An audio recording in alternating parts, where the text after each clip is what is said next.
Dari pantauan tim liputan Sriwijaya di Stasiun Besar Kereta Api Kertapati, Kamis 28 Juni 2017, lonjakan penumpang arus mudik Lebaran mulai terlihat di beberapa sudut stasiun.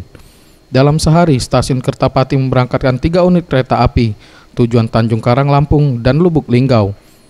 Dengan jam operasional 1 pemberangkatan di pagi hari dan 2 pemberangkatan kereta api di malam hari.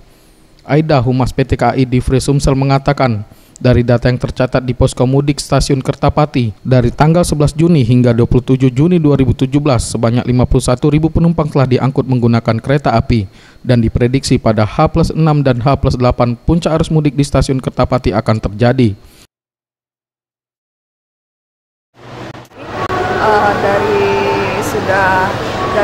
Sampai dengan tanggal 28 Juni kemarin, sudah sekitar 51.000 penumpang yang kami angkut dengan kereta. Maulana Yusuf, Sriwijaya TV.